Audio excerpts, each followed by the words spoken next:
warm welcome to today's Chiranjeev Gurukul Sammelan. I'm Aditi, and for those of you who are new to Chiranjeev Gurukul, CG is a learning platform where we aim to create leaders to transform this world using the power of Bharatiya Shastra or Indian wisdom. Chiranjeev Gurukul Sammelan is our initiative to inspire, inform, and transform the world using the power of Bharatiya Shastra. The purpose of Sammelan is to bring forth the contemporary value of our Shastras and understand them through interactive and engaging learning sessions that open our eyes to the applications of Indian wisdom. So today, it is my pleasure to announce that it is our 10th Chiranjeev Gurukul Sammelan, and we are gathered here today for a very insightful masterclass on Triguna, well-being, and personal leadership. But before I welcome today's speaker, we will start as always with our invocation. So I would welcome you all to please take a moment to sit up straight, take a deep breath, and flutter your eyes closed. We will chant Om thrice and then continue with our invocation. Om.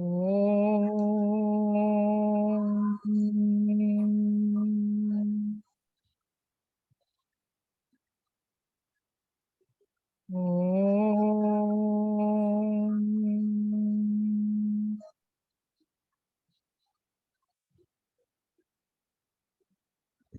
Om.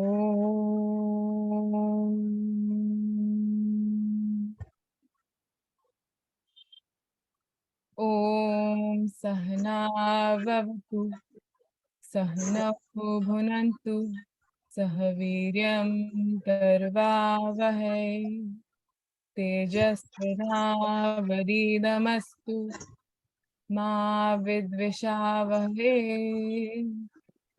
Om Shanti Shanti.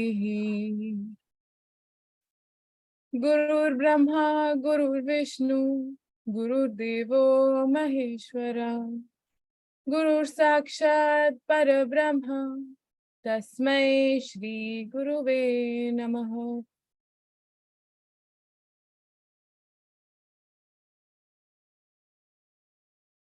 Namaste everyone again, and thank you so much for joining us on this beautiful Thursday evening. It's really a pleasure to see you all. I would love to see you on camera if possible. Please do switch your videos on.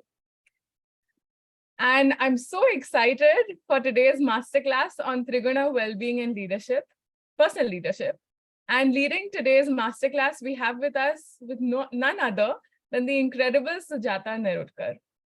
Sujata ji is the founder of the Yog Circle, which is an all-inclusive platform for yoga enthusiasts, irrespective of age, gender, or experience. Sujata ji firmly believes that the more you share, the more you grow. So true to the spirit of her own initiative, Sujata ji is also sharing her expertise, knowledge, and experiences with the Chiranjeev Gurukul community as an expert yoga module facilitator for our leadership development courses. So thank you so much for joining us today, Sujata ji. And without further ado, over to you. Namaste. Namaste. Thank you, Aditi. Thank you so much. Yes. So this is the title, and the topic was decided by the CG Sammelan committee, right? So thank you, Upasana, Vinaya, and Aditi for it. Thank you everyone for joining in. And as Aditi said, yes, definitely having to see your faces is always a pleasure. It definitely gives a more liveliness to the session. So try to start your cameras. So today's topic is about Triguna. I am pretty sure many of you have heard about Triguna. So as I always like to say that we Indians are blessed, because there are so many things unknowingly we have picked up from the childhood. So let's just start the journey and let's just try to see what exactly Triguna means, how does it, mold our life, our behavior, our personalities. So this theory of Triguna. So basically, what is Triguna? Triguna is like 3. Most of us, we know that.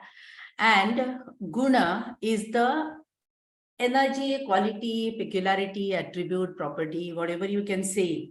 Because, whenever we try to explain something in English, where the original Sanskrit words are not used, we have to compromise on this, right? We have to use the words which are closer to the meaning of it.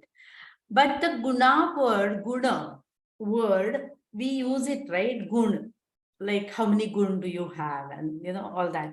So gun is a very commonly used word. This has got the origin or the roots in the ancient scriptures. So this is derived, the concept of Triguna comes from Rig Veda, Athurva Veda, okay? And then further down, like in Sankhya Darshan, it is elaborated, and Bhagavad Gita talks a lot about Triguna.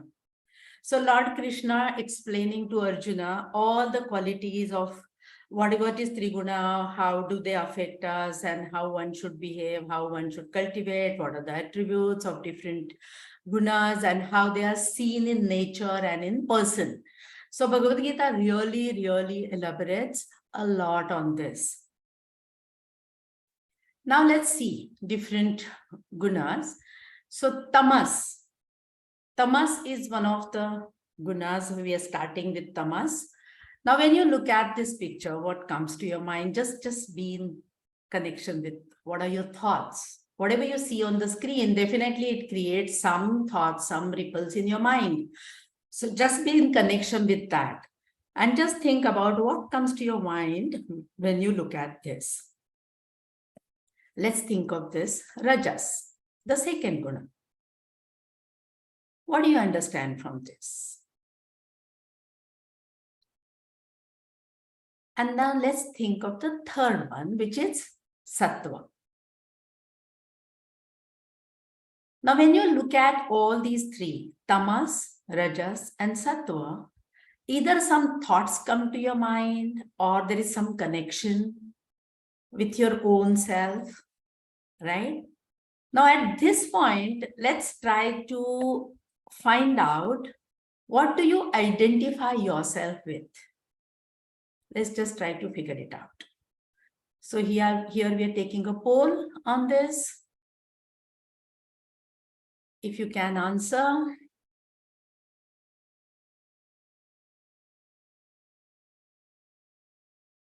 Beautiful.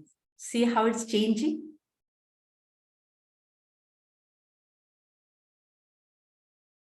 Awesome, right? 100% answered. Yes. Okay. So look at this. 9%, so far 9% identify themselves with tamas.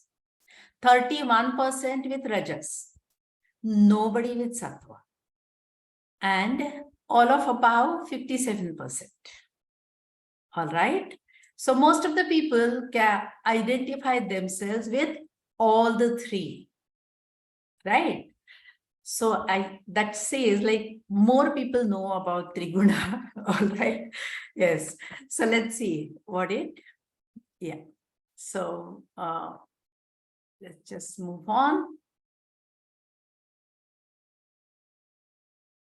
Now, one thing is for sure, okay, whether you identify yourself with it or not, okay, all of these three gunas are present in everyone and everything. Yes, you heard it right. Everything too. Okay. Not only everyone. So this is what was the original thought. What we heard from Vedas is about this. That in nature, everything has all these three gunas. Today, what we are dealing with is everyone. Okay. Henceforth, we are going to talk about everyone having all these three gunas. right? Now, when we say that everyone has all these three gunas, okay, we will easily understand that we see so much of variety of people around us, isn't it? So much of it. You just look around, you just think of anyone who is around you, who is in your house, who you met today and all, and you will see there is so much of variety of people, variety of personality types. And not only personality types, you will even realize that the behavior of one person changes so often. Now, when we look at others, it's very easy because we are very quick to judge and comment and analyze people, right? Now, when it comes to us, what have you experienced? Are you the same all the time? Or are you different? Is your behavior different? Does it change situation to situation? Or do you remain same? Just think of it. Now, why does it happen that there is so much of variety in personalities, right? So here, gunas are said to be present in everyone in different degrees. And that is how they affect. What do they affect? Our physical, psychological, and behavioral components. So the effect of gunas is felt on all these levels. And that is how we can explain differences in personality and behavior. So let's see how. Let's try to understand how does it happen. So let's first try to see tamas dominance. Okay, so tamas is one guna we had seen, which is usually associated with darkness and ignorance. So we saw various scripture mentioning and describing these gunas. So they describe them in different way. Somewhere it's associated with color, somewhere it's associated with one particular attribute. But in a nutshell, if we try to see, tamas is usually associated with the qualities which are given here. And in the bottom, what is given are the shlokas from Bhagavad Gita. So Bhagavad Gita describing tamas. Now, when you look at it, these are the people who usually have a very strong resistance to change. They prefer status quo. So anyone suggesting to them that, why don't you look for a better job? No, it's good. Like, whatever it is, I'm happy here. Why don't you change this? Why don't you change that? So they may complain you about the situation. But if you suggest any changes, will they act on it? Unlikely. Very, very unlikely. Now, this quality of tamas in them brings out certain type of behavior amongst these people. So obviously, these people are very lazy, isn't it? You will come across them as dull people. They're dull. Their responses are going to be dull. But at the same time, they are more emotional. They can be more moody. Okay. And very few people take them seriously. They can easily get dominated because they don't want to take charge of anything. So obviously, it's easy, right? It's easy to give the lead to someone else. So this is how tamas dominance felt in people. Then let's come to rajas dominance. So rajas is exactly opposite of what tamas dominance is. Exactly opposite. So these are the people which are constantly at something. They're multitasking. They want, like, one project is about to finish, they want the next one. They're pretty ambitious. And then these qualities, this constant movement, activity, this is the dominant quality of rajas. That definitely brings in some behavioral pattern in these people. So in their behavior, how are they? They're constantly questioning. Sometimes it is even unnecessary. they don't like, they find life dull. Routine life, they'll find dull. They want constant change. So they want to change the job, they want to change the houses, or they want to travel a lot. Then, they will be questioning and trying to change others also. Now they are pretty ego driven. So naturally they are even self-centered. So lack of emotion, lack of empathy, even these attributes you will see in the Rajasic or Rajas dominance people. Now, if you see down the sutras which are given, the meaning of the sutras which is given in Bhagavad Gita, that talks about passion, craving, thirst, greed, plan of new actions. Okay. And then Bhagavad Gita even talks about their attachment to the reward. So this is the typical scenario of a Rajasic dominance. Now we come to the third one, which is Sattva. Sattva, Sattvic tendencies. Okay, they come across as a lot more balanced, calm, alert, intuitive. They have a lot of clarity and self-control. So these kind of people usually you will see are more equanimous in their behavior. Not very high, not very low. Okay, they will be not too active, not too lethargic, somewhere in between. So that is what Sattva dominance is about. Now, do we need all these gunas? So let's take one more poll. Now what you see is like tamas and rajas comes across as pretty negative. Then Sattva comes across as a very illuminative, right? So do we need all the gunas? We're taking the poll, Aditi? Yes.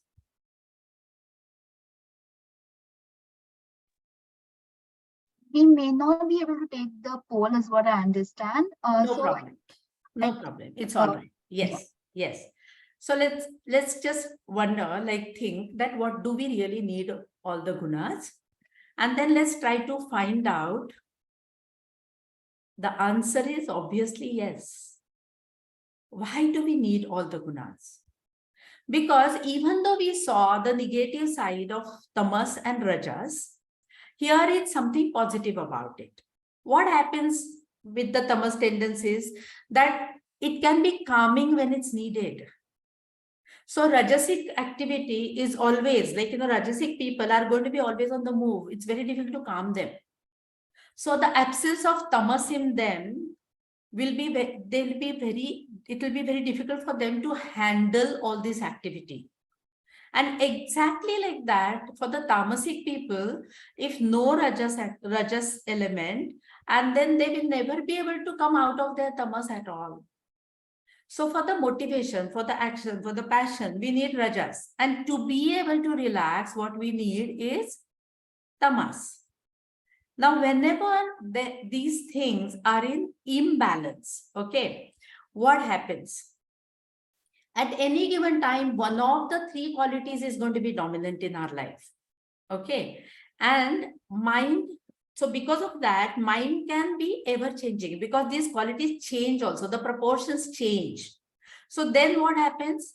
That we may shift from focus to unstable to dullness, or from dullness to focus. So that will go on. And then just look at the scenario, okay, that you set up an alarm in the morning, you decide to get up at a certain particular time, then you hit the snooze button. Now what happens? You go back to sleep. And then again snooze, again snooze, again snooze. What's dominant here? It's your tamas. Now the time comes to get up and start your day.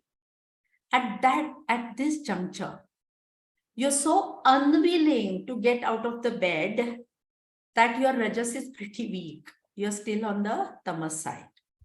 Now, when you start your day unwillingly, what is the quality of the day? What is the quality of your performance? And how do you behave? Right? So that agitation is there throughout the day. And then even the small activities also make you tired. So your day started on tamas, you couldn't start the rajas, and the result is a very unproductive, unsatisfactory day. How does it make you feel at the end of the day? Think of it. So this is how this interplay of sattva, rajas, tamas is going to go on, right? Now, even when you sit for meditation, what may happen that your intention is very right, okay? Some thought disturbs you. You're difficult, then you go in the rajasic mode, right? Sometimes you're on the tamasic mode and you cannot be alert. And then you feel sleepy, you feel drowsy. That's not what meditation is about, isn't it? So this is how it happens, and it's bound to, because it's shifting, it's pretty dynamic. So what is the key? What are we looking for? Dominance of sattva and right balance of tamas and rajas. That is the key. As we have seen, we need rajas, we need tamas, we need rajas to rest, tamas to rest, and we need rajas to follow our passion. We need the activity because we want to reach for our goal. So we need all of that. But in the presence of sattva, how does it look like? Just see this. In the presence of sattva, when you wake up feeling refreshed after a healthy night's sleep, in the presence of sattva, your night's sleep is also very healthy. Okay? Then the rajas of activity will carry you through when you undertake your work feeling purposeful and motivated. That's how your day is going to be. And then in the night, again, you need inertia of tamas so that you can sleep properly. This all can happen when, in the presence of sattva, the balance of rajas and tamas is there. Only then it will be like this. Whereas when we saw in the last scenario, when tamas was predominant, how was our day?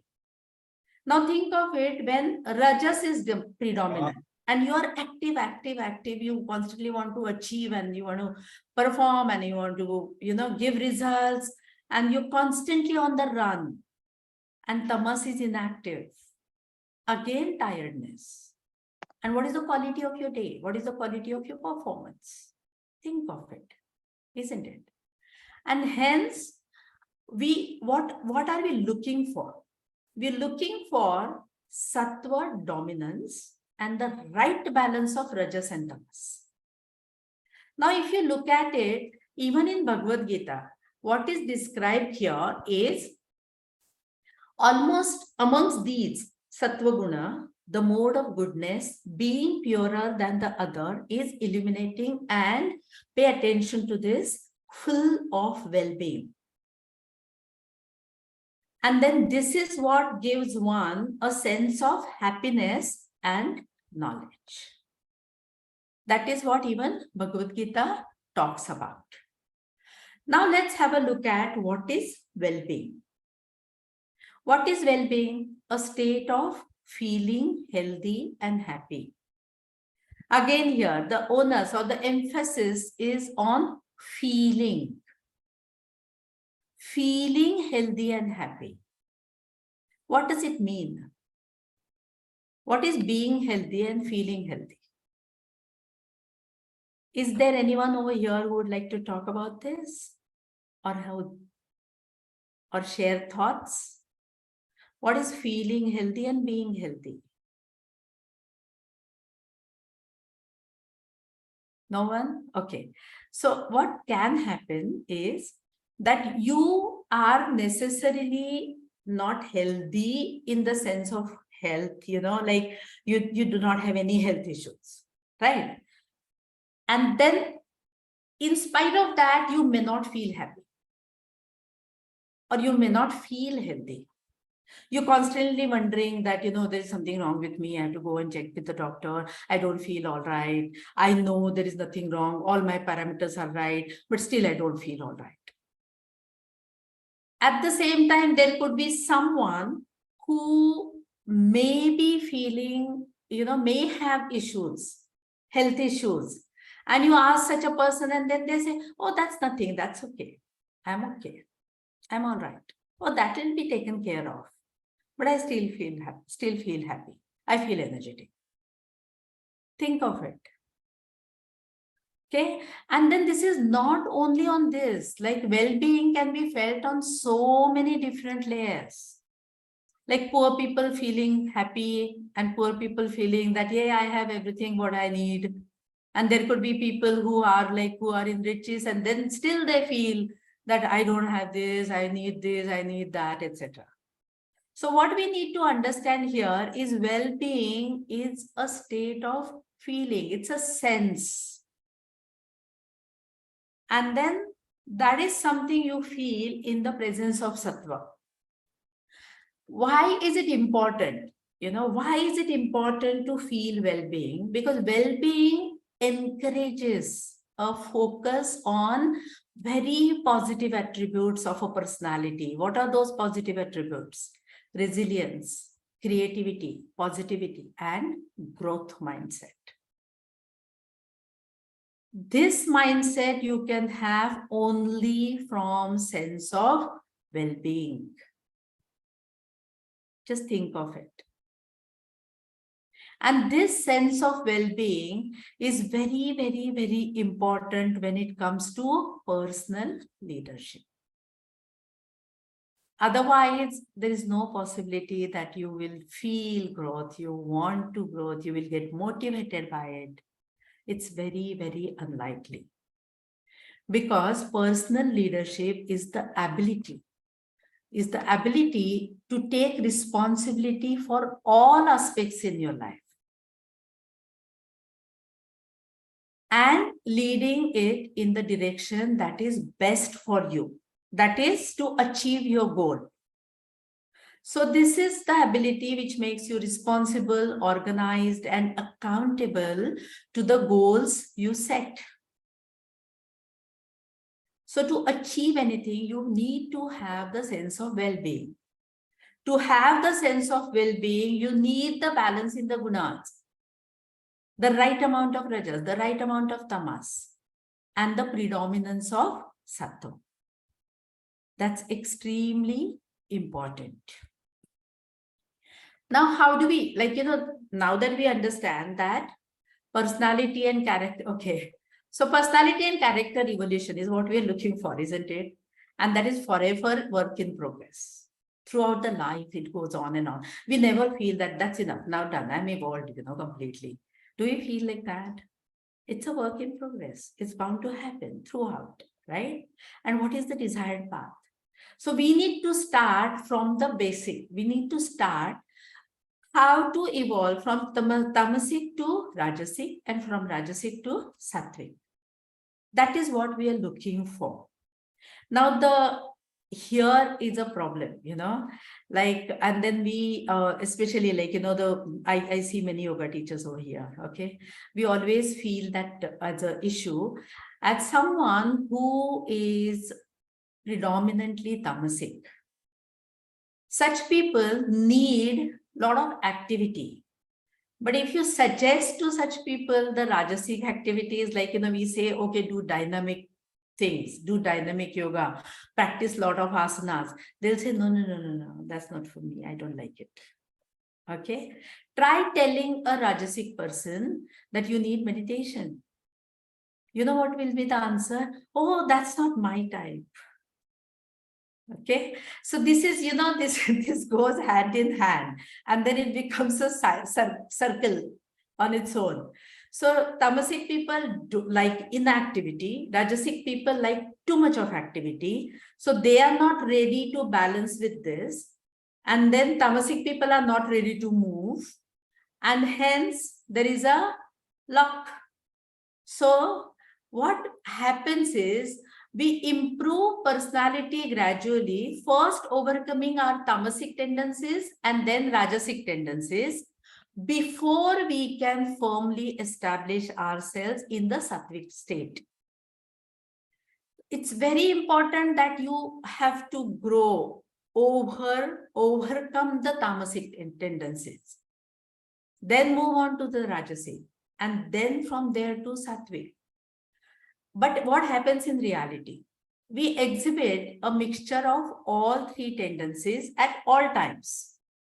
And the tendency that dominates us the most consistently is the one that primarily governs our personality traits, character, and behaviors. Now, how do we work around it? Isn't it? So this becomes a big challenge. Now, the thing about Yoga Shastra, okay, Yoga Shastra is not satisfied only by moving from tamasic to rajasic to sattvic. The ultimate goal of Yoga Shastra is mastery of tendencies and rising above all the tendencies. So that is the ultimate goal of Yoga Shastra. So what it says is just reducing is not enough. You need to eliminate, and you should not be dependent on any of the gunas. The beautiful word used for that is gunatita, above all the gunas. Now that is what Yoga Shastra talks about, but that is the ultimate goal of it, right?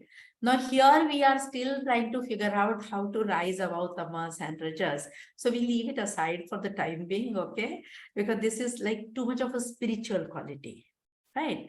So when we think of how to achieve, so we have to go step by step, first of all.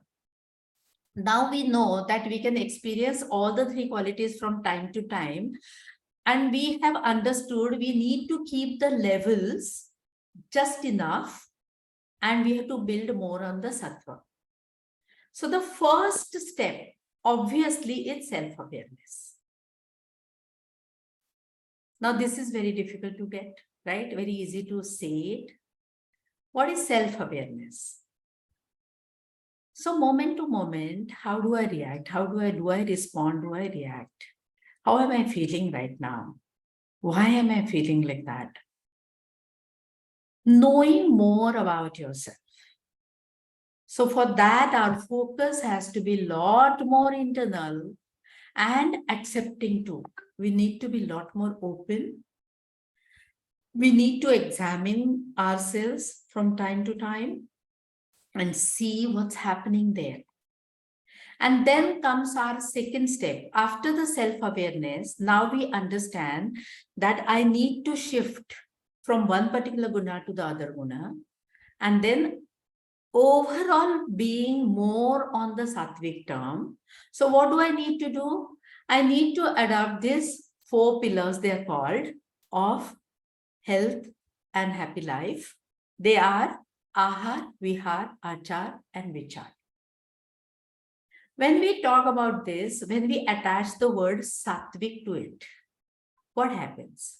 We do understand what is ahar, isn't it? Very simple word.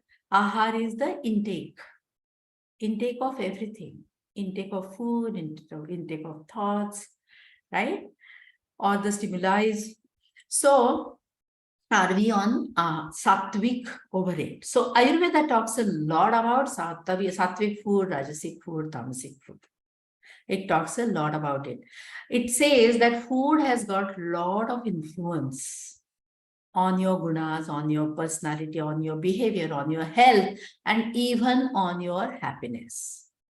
The general guidelines are the food which is easy to digest, which is light, okay, that takes you towards the sattva. The food which gives you too much of energy, obviously rajas dominant.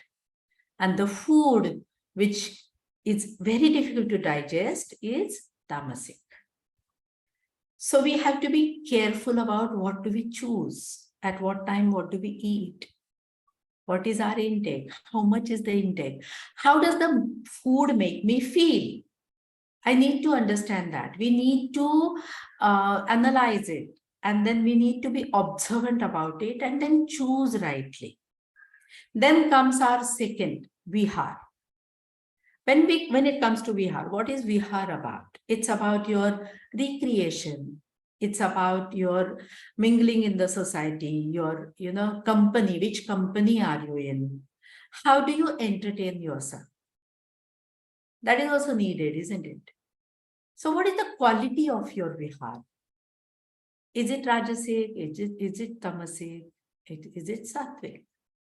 You can definitely understand. By now you do understand these qualities, isn't it? So we have to figure out, how is it? What do I need? If I'm tamasic more, maybe I need more rajasic vihar, isn't it? And then that is how I can reach up to the sattvic one. So we have to scrutinize our day-to-day life, and we have to find out what's happening there and how can I cultivate these habits. Then comes achar, your behavior. It's very easy to point out and analyze others' behavior. How do I decide my behavior? Based on the gunas. And once I understand, once I analyze, then what changes can I bring in myself so that again I move from tamas to rajas so that I can have glimpses of sattva. And then finally what comes is the vichar. Very, very important part. Because thoughts, it's all about mind. Patanjali Yoga Darshan is all about mind. What happens in mind, how it percolates in your body, how it percolates in your life, how it percolates in your relationships, in your behavior, in your performance. So self-awareness on the thought level. What are my thoughts? Can I alter them? Can I channelize them? So again, I move from rajas, tamas to rajas to sattva. So these are the foundations, right? And then finally, yogic practices and philosophy. So yogic philosophy, like what Patanjali teaches. Patanjali teaches, he gives most of us must have heard about Raja Yoga or the 8 limbs of Patanjali. What does he talk about? He gives you the guidelines, how you should behave in the society, what should be the do's and don'ts, personal as well as societal. Then he gives you the guidelines about what should be your physical activity, then what should be your, the breath, because breath is the bridge between, our body and mind, and then the withdrawal of senses, then reaching towards the meditation. So it's a very well laid down path. And what do we achieve when we are on this path? Mainly control of senses, Indriya Jaya. And that is very, very, very important and very difficult. So it's a constant work on yourself. Again, it starts with your self-awareness. And then at the end of it, what are we trying to achieve is harness positivity, positive attributes of personality. Why do we want these positive attributes of personality? Is for the personal leadership. And that is our journey, like from Triguna, identification of gunas, and then from there we understand the play of gunas, the effect, the dominance of it, how they play in a role in our life, in our behavior, etc. What we understand is the sattva predominance is what we need, and we need balance between tamas and rajas. Very difficult to achieve. So we take small baby steps and we move forward towards it. That's what it is about. Any questions? Anyone? Namaste. This might sound very silly, but sometimes there is an urge, despite knowing the ahara is something which determines the triguna, there is a certain physical level of happiness or taste of the tongue which pulls us towards rajasic foods or tamasic foods. Though we know at the back of the mind that sattvic food is what we need to take, and it might not initially be very tasty to savor, but that's what we need to consume. But so how does that work, physical and mental happiness? Yes. So you're saying difficult to consume because you don't like it. Yes, obviously, if I am trying to consume something sattvic and the person next to me is rajasic, there is an urge. Yes, right. So this is what we were talking about Indriya Jaya, Haripriya. Okay. This is where we were saying, do we have control, self-control, or do we have control our senses? Right. At that temptation moment, can I catch myself? And can I work on myself? That is what is the self-awareness and self-control is about. But you know what I'm happy about? What you use the word is like you understand it is good for you. You understand that you are not able to control it. Okay. So this is a good situation than being ignorant about it. So the first step is already taken. What is the second step? Is training yourself not to give in to that temptation. Does it answer your question, Haripriya? Yes, thank you so much. Okay, most welcome. There's also a question in the chat. Yes. Nandanji has dropped a question. What would be the impact of food style across sattvic, rajasic, and tamasic food styles? Impact. Okay. So food style across sattvic. Okay. I didn't understand the question very well, but you know, from whatever I understood, I think that, you know, the sattvic food is going to strengthen your sattva, guna.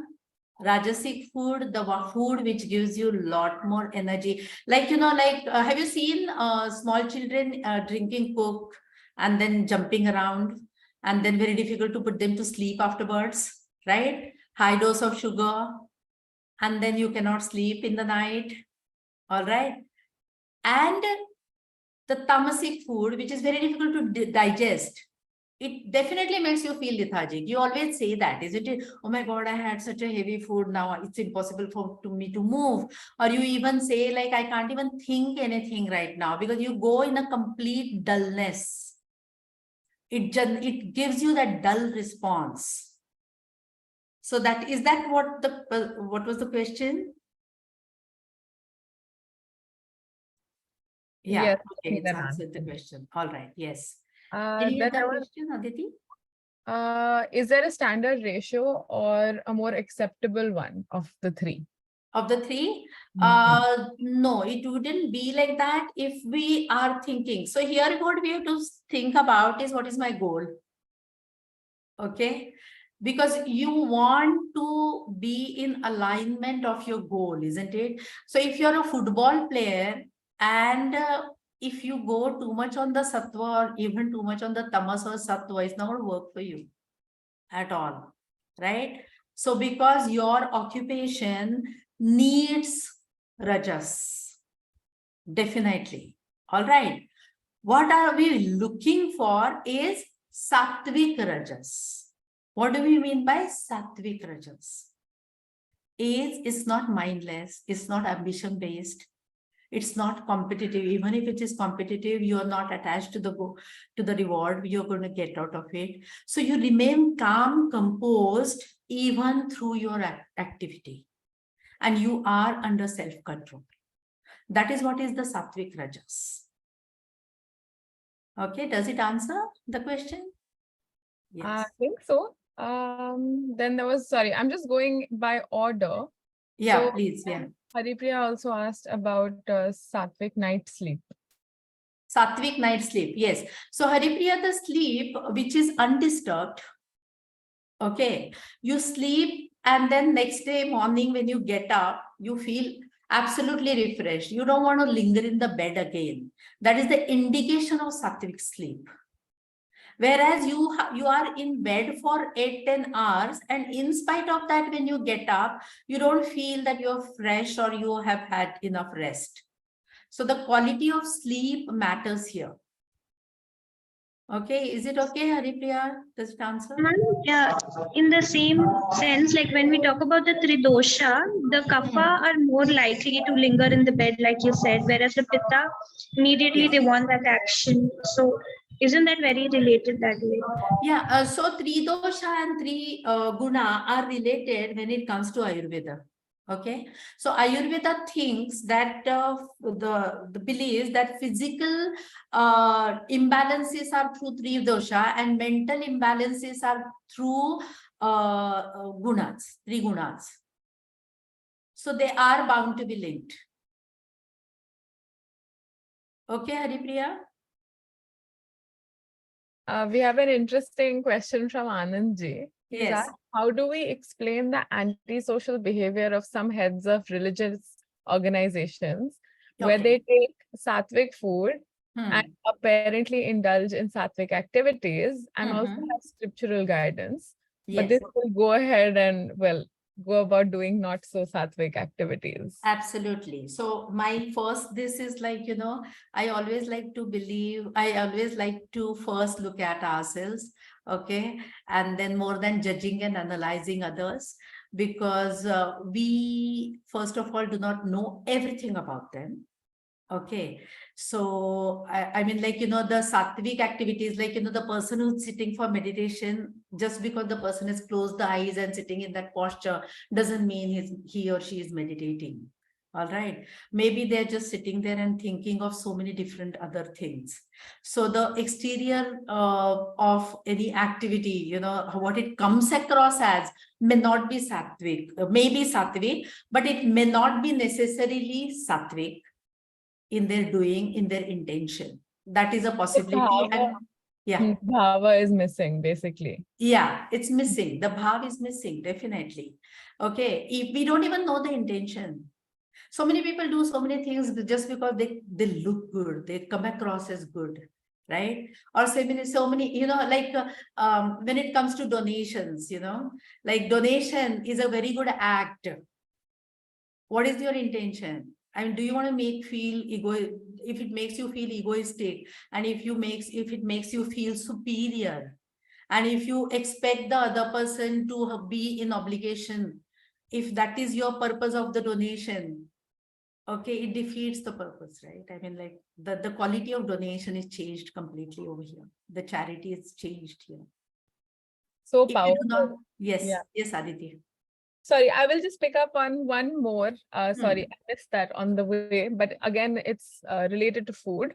So most contemporary food ingredients are foreign, and sattvic food often boils down to a very few items. So can you respond to that? Maybe debunk this myth for us? Yeah, right. So I am not a food specialist at all. I'm not a nutritionist. Okay. But, like as I gave the indications, what we should look at is what makes me feel light, what makes me feel energetic enough for the activity.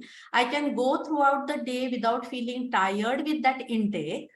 Okay. And then I feel active and alert. I would call that food as sattvic than labeling the food. Because, all of us are born, with different, in different families.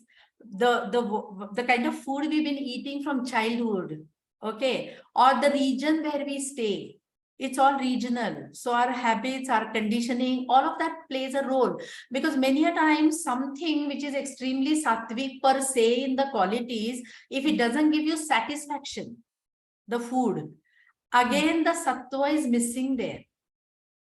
Or if I'm not happy eating that food at all, sattva is missing there. All right. So I wouldn't like to go on that line of naming that this is called sattvic and this is called tamasic and rajasic. I would say just, observe yourself, find out for yourself what makes you feel good in sattva reference. So I think this is coming up again and again, and I really like it that I think when it comes to sattva, rajas, tamas, while yes, there are probably guidelines that we may follow, which are commonly known, I think it's all in how your mind is processing things and how mindful you are being. Yes. Right? As you said, like, I think it's about being intuitive about what is serving your body well. Yes. Because it starts from, I guess, for all of us, because we're a little out of touch. We're trying to get back in touch with our energy bodies. So we have to Absolutely. start with the physical, which is why I think the focus is a lot more on ahar and a little bit also on sleep. So, Yes. sorry, I'll also take up another question that came in, that, how does one, so is 5 to 6 hours of sleep good enough? How does one go about getting good quality sleep? Yes. So again, we are going back to that, isn't it? How much sleep do you need? What makes you feel fresh next day? Okay. So that may vary person to person, not only a need basis, it may even vary as per your occupation also. Like if you're into heavy physical activity, right? So maybe your body needs that kind of rest. Whereas if you're not, if you're in the heavy, mental activity, how much sleep do you need? If you're into heavy physical activity, how much sleep do you need? So it all depends, so there are no, so as you said, Aditi, what we have to look at is that's why I said the self-awareness is the first step. The very first step, knowing more about yourself. Yes, mindfulness and self-awareness is the key. Everything is based on that. Amazing. So there's a little bit of a subjective question. Gitanjali had a question with respect to one of the examples you had showed. Gitanjali, would you like to unmute and ask? And because I don't want to lose the context here.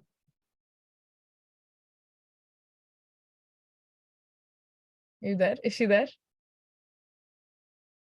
So I'll pick this up as she dropped it on the chat. In the second example you used, physical body in the tamas state and the mind is in the sattvic state, question mark.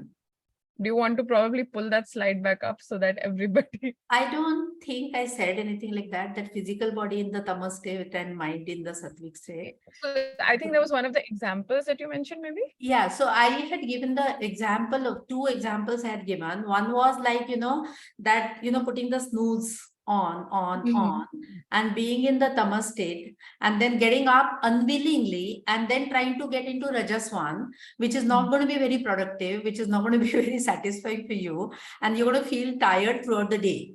Okay. So whereas as against that, like you get up in the morning feeling very fresh, then you get into the rajas mode in a very willing, active, purposeful mode, and you perform throughout the day and you feel nicely tired in the evening, that now you really want to get into this bed feeling very satisfied, and that's where the tamas, the sattvic tamas, is going to give you a good night's sleep. Okay, that was the example I had used. So probably maybe we are not getting the question. I hope I'm not sure if Gitanjali is still there, but otherwise we'll forward the... Sure. All right. Yes. But are there any more questions? Would anybody like to unmute and share any reflections, any thoughts? We're in the last 5 minutes. So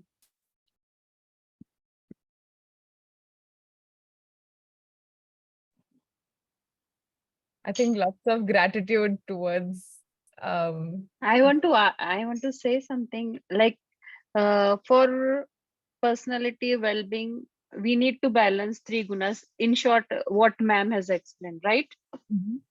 We need to balance all 3 gunas. Yes. So we need to balance all 3 gunas, but again, as I said, like predominant sattvic, okay, and rajas and tamas, depending on what do you need, what's your goal.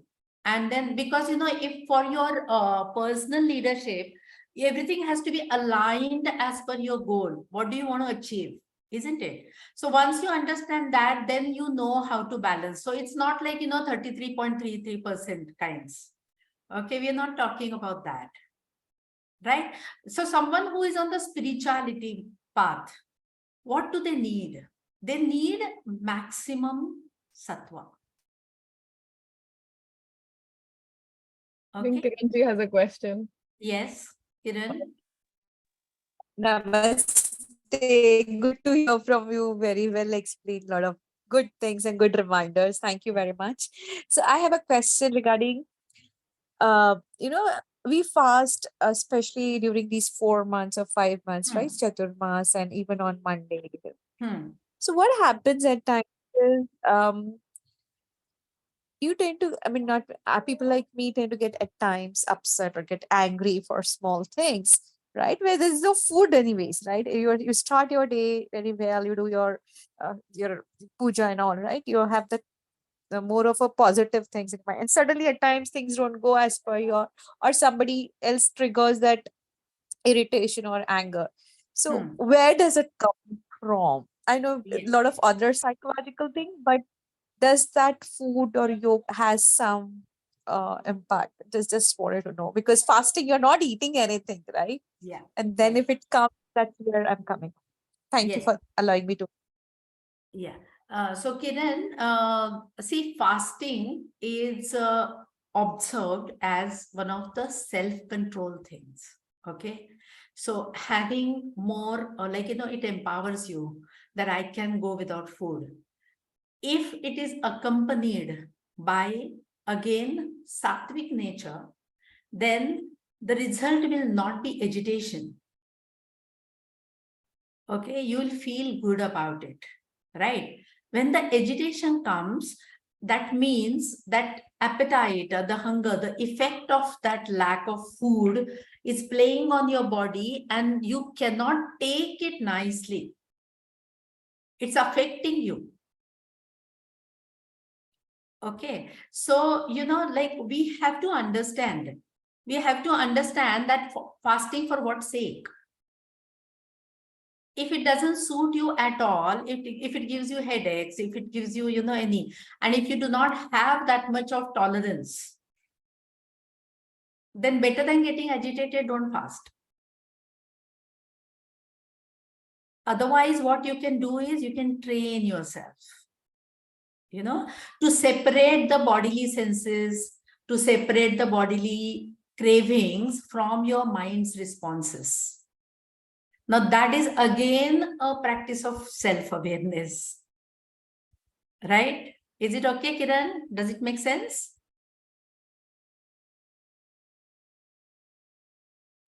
Yes, absolutely. I'm getting it. I never thought about these aspect that it's the food that is making that irritation or bringing Yes. that anger. Yeah. Yes. Very, Yeah. very true. Yes. For mind, I have to prepare my mind in those situations that yes, it is. Absolutely right. And you can separate, like even when you have a migraine, you can still separate the bodily sensations and your mind and your responses. If you Oh, train okay. yourself to do that. So we'll have to come to you as our guru to help us train that. Because it's not Kiran, easy. Otherwise, we'll you're have to most train. welcome. I mean, that's music to my ears, when somebody wants to turn to yoga for that. Yes, absolutely. And thank you. And I'll look forward to connecting with you. Yeah, Thank you so yes, much. Kiran. Most welcome. Most welcome. I think it's time, Aditi. Yeah. Yes, what a amazing hour with you, Sujata ji. Thank you so much. Is there anybody who would like to share their comments, reflections? Otherwise, we will close for today. No? Okay. Thank you so much, Sujata ji. We are deeply grateful. Welcome. Yeah. And I thank CG always bringing, giving this platform and trying to bring forward, all these are ancient teachings. It is so Yes. important and it's so Yeah. simple, and you brought it to us in such a simple and a structured way. I hope everyone was making notes. I know I was. Yes. Thank But, you. ma'am, Yes. Thank you to As you, a- Adi. Yeah, sorry. Sujata ma'am, Yes. as always, Oh, Kavita. Yes. Oh, thank you so much, Kavita. Thank I you. have Thank you. written little notes. Okay. I'll get back to you in case I have any doubts. Yeah, sure. Thank you, Kavita. Thank you. Thank you Thank so you, much. ma'am. Good night. Thank Yes. you so much. Yeah. Good night, everyone. and for all of Namaste. you who have joined us for the first time and you are interested to know more about GM, what we do, please feel free to reach out to any of us, Amita, Meenakshi, myself, Vinaya, Upasna, even Sujata ji. And we would be happy to talk to you more about how we cover yoga within our courses and of course our other initiatives. So as always, we will close with our Shanti part. So I would request you all to please sit with your spine straight, flutter your eyes closed, and take a deep breath and be one with your body. Om Purnamada Purnamidam Purnat Purnamudachyate Purnasya Purnamadaya Purnameva Vashishyate. Om Shanti Shanti Shanti.